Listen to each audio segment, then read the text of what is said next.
So, ayun, magandang gabi po sa inyong lahat dyan sa Pilipinas, mga boss, chief, mo sir. Ito, dito ako nag-live, sa likod bahay namin. Kumbaga, ayan yung view.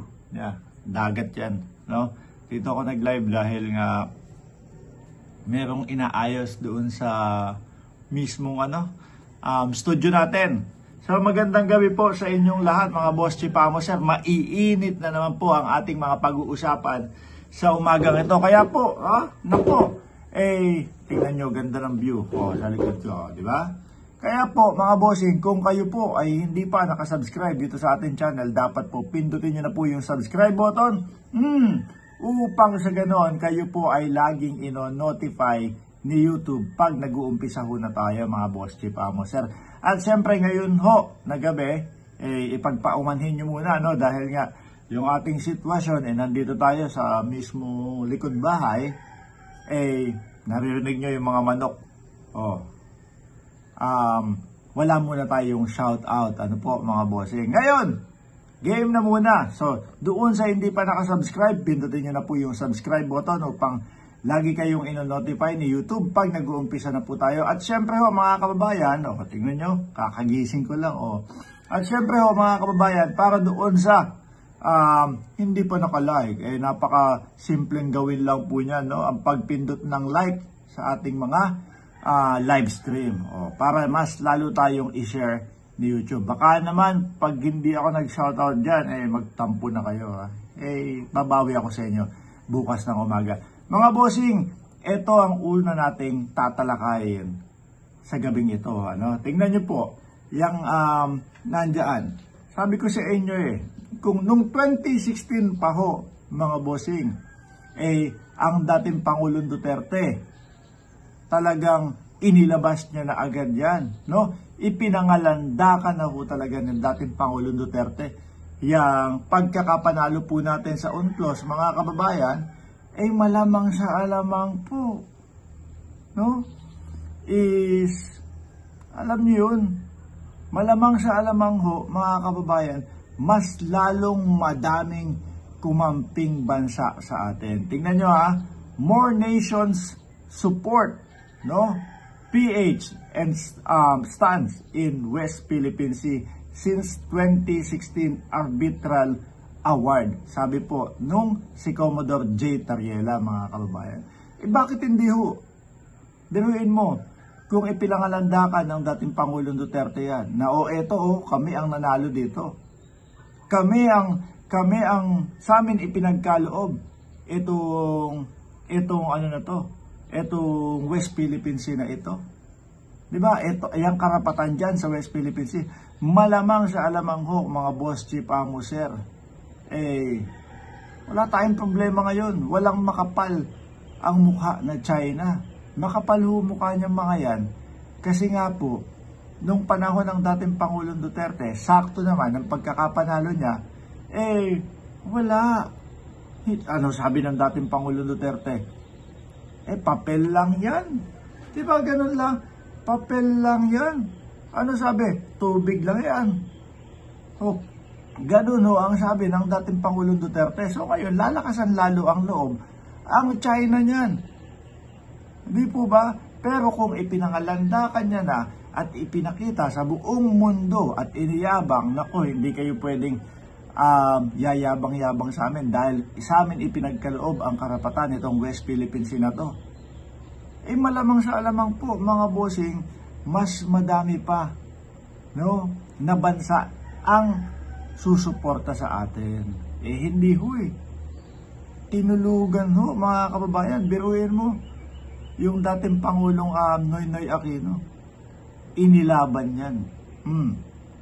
At yun nga lang ho, natapos nung patapos na yung kanyang termino. Di po ba? At ito naman po, papasok ng termino ng dating Pangulong Duterte. Kaya lang wala tayong natamo. Bakit to? Nagyabang. Sabi?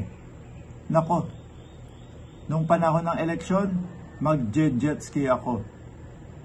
At sa aking pag-jet ski, pupunta ako sa West Philippine Sea.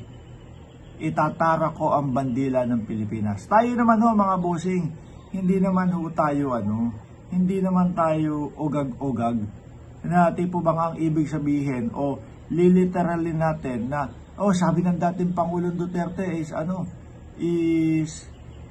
tawag dito, sabi ng dating Pangulong Duterte, pupunta siya ng naka-jetski. Hindi naman yun ine-expect natin. Ang ine-expect natin dyan, mga kababayan, is yung pagtindig sa West Philippine Sea. Yung BRP Sierra Madre nga lang ho, mga bossing biruin mo, niyabangan pa ni Roque yung mamamayang Pilipino nung panahon ng nasa Pilipinas pa yung si Roque. Pinagalitan pa ang Pangulo kasi itong gobyerno na to, itong administrasyon na to, pinangangalandakan na kinukumpuni yung BRP Sierra Madre. Dapat lang ho mga bossing. Bakit? Pag-aari natin yung barkong kukumpunihin Hindi po ba? Pag-aari natin yung barkong kukumpunihin. Nakasadsad sa bayan natin yung barkong kukumpunihin. Pinagyabang pa ho ni Roque. Nakikita ko yung mga comment nyo dyan Ipinagyabang pa ni Roque, mga kababayan, na kesyo daw, nung panahon ng dating Pangulong Duterte, dinidiskartehan daw ho nila yun. Dinidiskartehan lang ho daw nila yun, mga kababayan. Sa madaling salita po, patago nilang kinukumpuni. Kasi ayaw nilang malaman ng China na kinukumpuni nila yung BRP Sierra Madre dahil, magagalit sa kanila.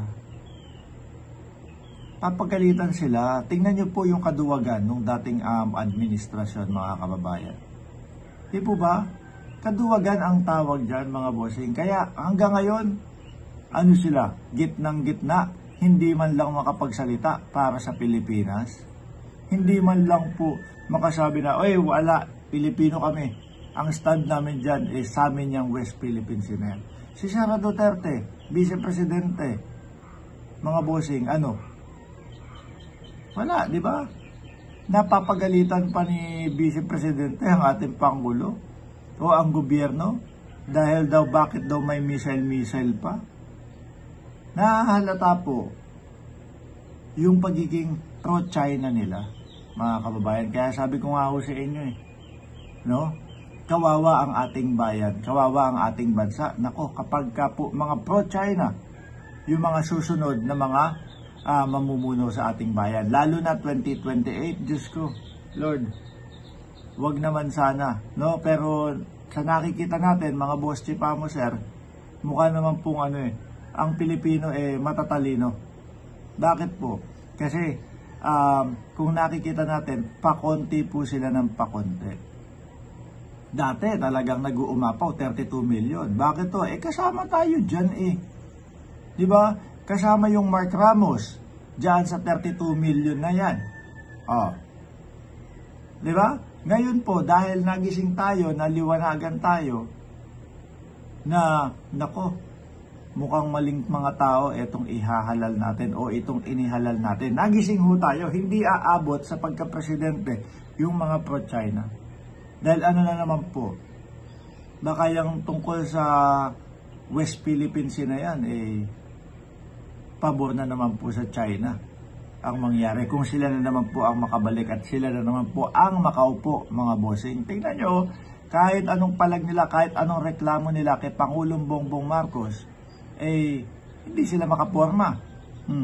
Ang gusto nila, alisin natin yung depensa natin dyan sa West Philippine Sea. Alisin natin yung mga missile natin. At sa naririnig nyo po, mga kababayan, yung huling mga naratibo ng Vice Presidente. Bakit daw may missile ang Pilipinas? Di ba? Akalain niyo po yun, mga bossing. Kaya po, naniniwala ako, wala na sana tayong problema dyan sa West Philippine Sea na yan. Kung talagang hindi tinungangaan ng nakaraang administrasyon yan.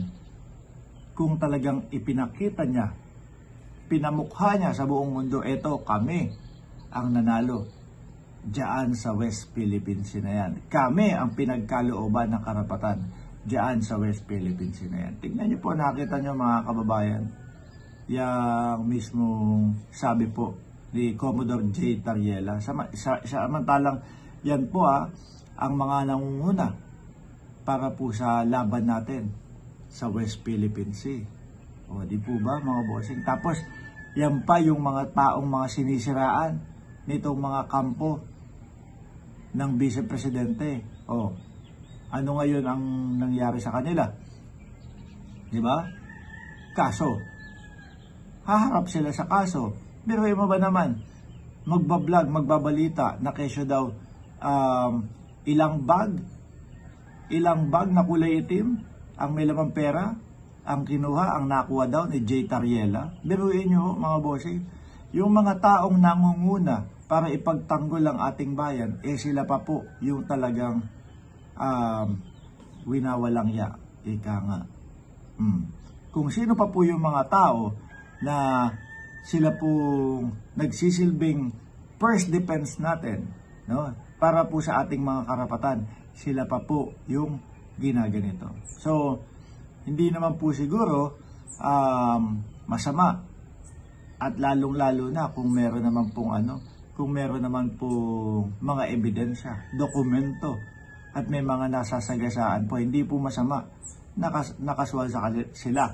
Dahil kung sakali naman na mali yung sinasabi, no, ni J. Tariela, hindi naman uuusad yung kaso na yan. Pero kung meron pong basihan, yun ang kawawa sila. Malamang po magstay sila diyan sa China. Si SAS, di ba? Saan nakatira ngayon? Nasa si SAS. Kung hindi ako nagkakamali, nasa China. I-correct nyo na lang po ako, mga kababayan, kung mali ako. Di ba, mga bossing? Anyway,